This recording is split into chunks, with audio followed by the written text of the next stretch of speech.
Good evening. Couple of things. First of all, not my car. Very nice car. Courtesy car. 19-plate Corsa car. Probably the newest car I've ever driven.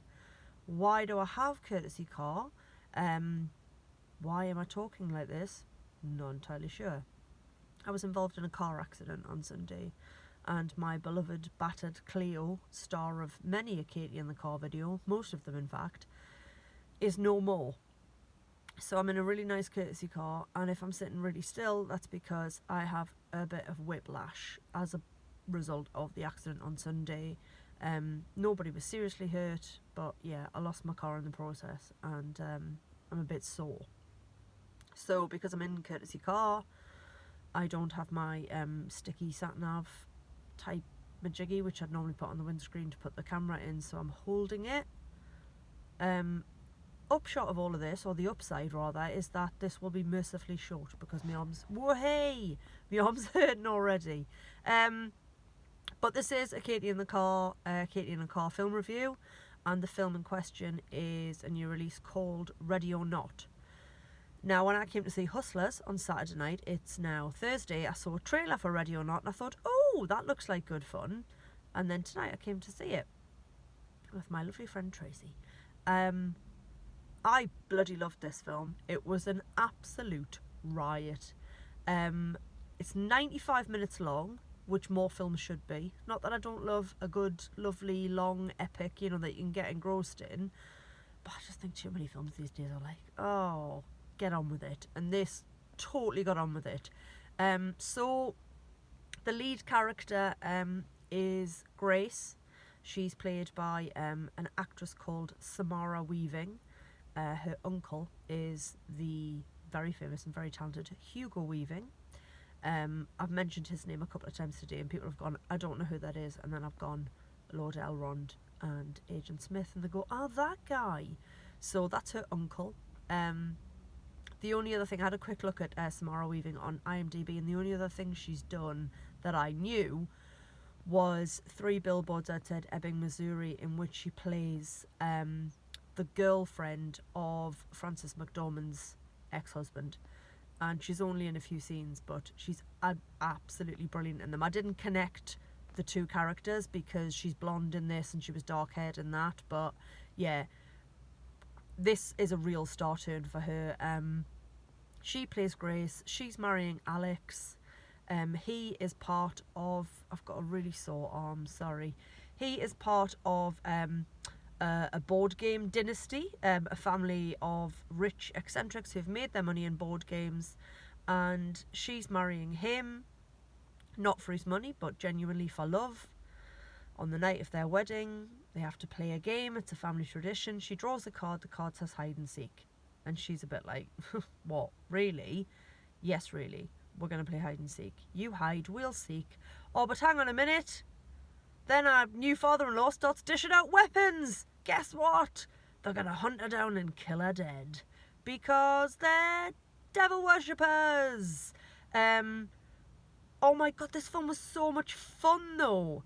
18 certificate, which is really rare because you can get away with pretty much anything in a 15 these days. And the reason it's got that 18 certificate slapped on it is because it's really gory, but in a fun way. Now, I realise that makes me sound like an absolute nut job, but it's the fun kind of violence, the fun gore. There are some really good comedy deaths in this, and when I asked my friend if she wanted to come with me, she said, oh, it's one of those, the whole film's in the trailer, and I understand what she means, but actually, what you don't quite get in the trailer, you get the premise, you get, they're married, and then the game, and she has to survive the night, but there's a lot of black comedy and quite a bit of humour in this, as well as some real OTT gore and some really nasty deaths, and it kind of just embraces exactly what it is. It says, this is what we're doing, this is the idea, come along for the ride. And it's about her trying to survive until dawn, because apparently if she survives until dawn, then the whole family will die, and they've got all these traditions and beliefs, and somebody struck a deal many moons ago with essentially the devil, but by a different name, and that's it. great fun because it's a big old house and it's got corridors and cupboards and weapons, and you know, they've got staff in the house who are in on it, and then some staff in the house that aren't in on it, and she's so good in the lead role, and you're so rooting for her to survive. In terms of the other actors in it, the most recognisable cast members to me were Andie MacDowell, who plays the mother, well, the sort of matriarch of the family, although she has married into it. So she is Grace's new mother-in-law. I'm not Andie MacDowell's biggest fan. I just about tolerate her in Four Weddings, but I don't think she's particularly good in it.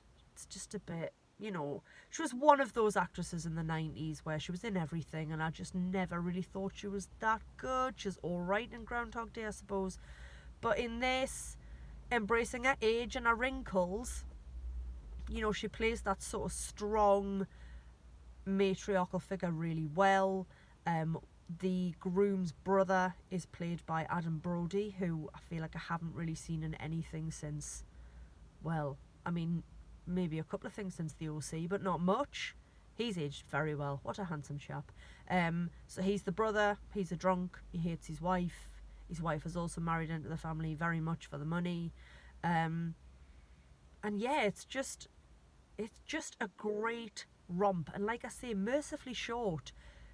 Starts on the wedding day, then it's the wedding night, game on, she's got to survive, bish bash bosh, that's it. Great fun, buckle up. If you're squeamish, not for you.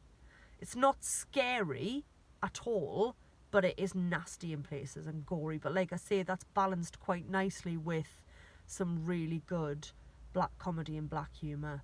Huge thumbs up from me. Thoroughly enjoyable evening at the cinema. I would definitely recommend this, and now I am going to go because, man alive, my arms hurt. Next time you see me, I will probably be in my new car, which will be nowhere near as new as this car. Thanks for watching as ever. If you like what I do, bring some friends along to the channel. I've scraped another that's probably the wrong word. I've acquired another subscriber. I'm up to 76, which is the highest I've ever had, after I lost a few quite recently, so that's pretty cool. But yeah, if you like what I do, if you've got friends who like movies or mental health, who likes mental health, but you know what I mean, people who are interested in that sort of shiz, then yeah, send them the link, get them on board, subscribe, hit the notification bell, so every time I sit in a car and talk about stuff, you will be notified. Have a good evening, guys, take care, and yeah, catch you soon. Bye bye.